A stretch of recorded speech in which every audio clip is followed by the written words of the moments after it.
Hi guys! Special tayo sa Venice Plaza kung saan hindi ako kasama dahil hindi ako pinayagan ng aking papa. At pinlex lang sa inano lang sa akin ito ng aking pamangkin na maganda. Binigyan lang ako ng video para naman daw ay pang-upload ako. Ayan ang kanyang kaibigan. Super ganda ng Venice. Nakarating na ako dito siguro mga 10 years ago kasi dito si 10 years na ba? 10 na siya ngayon, 6, 7, 8, 9. 4 years ago. 4 years ago, nakarating na ako dito. Nag-field trip sila third, kaso hindi ko siya na-enjoy at hindi pa ako nagbablog noon. Kaya hindi ko rin siya. Siyempre, bata si third, mas tututok ka sa bata kaysa sa mga magagandang tanawin. At eto na nga, ngayon ko lang din napagmasdan na super ganda ng Venice. Ayan. At ang gaganda rin ng mga nagbibideo. Ayan, hindi ako pinayagan dahil nga baka mawala ako dahil di siya kasama. Diba? Ayan, ang ganda ng pagpasok, dai. Super. Sana makapunta rin naman ako dito someday. Ayan. Napakaganda ng kanyang pailaw. Super, super ganda. Nalulungkot ako pero ano na rin. Dahil malungkot ako, nag-check out na lang ako sa sa Yellow Basket. Ayan. Arat na kayo sa Yellow Basket ni Mama Dons. Buy na ng mga chubby dress. Ayan. At eto na nga magandang ilog. Ilog ba ito? Ang ganda, no? Sana makasakay ako dyan.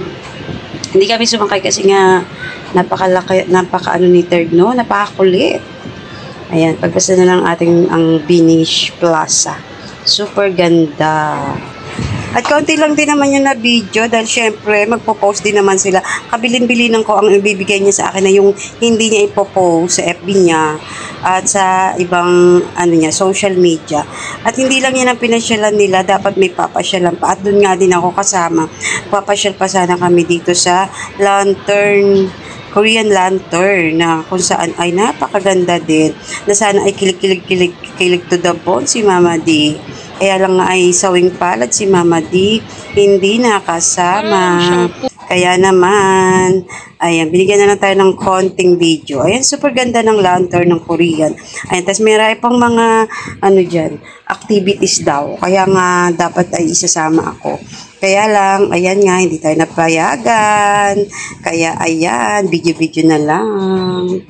Gagawa ka daw dyan ng sarili mong lantern, tas pwede mo siyang iuwi. Oo, kasi gabi na rin naiwi yung pamangkin ko. Sabi ni Papa baka daw di ko kayanin yung biyahe. Oh, masyadong concern nga ba? Ayan, super ganda. Okay, konti lang ating video. Dadagdagan na lang natin ng video sa ating garden. Super ganda.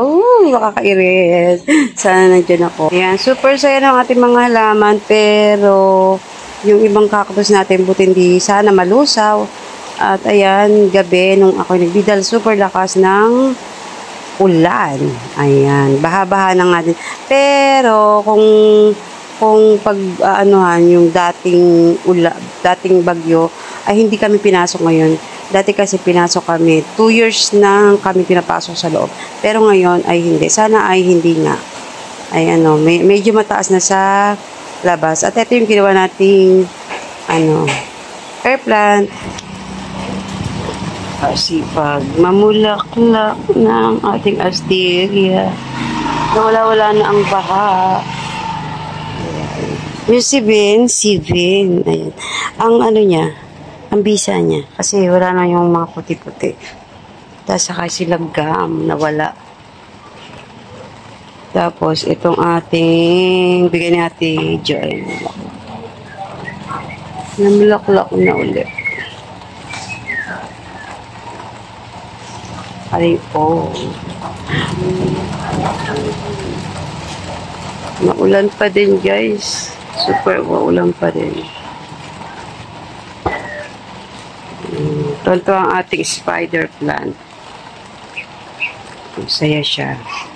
Kaya ang ating At ayun, guys. Hanggang dito na lang. Thank you, everyone. God bless. Thank you all.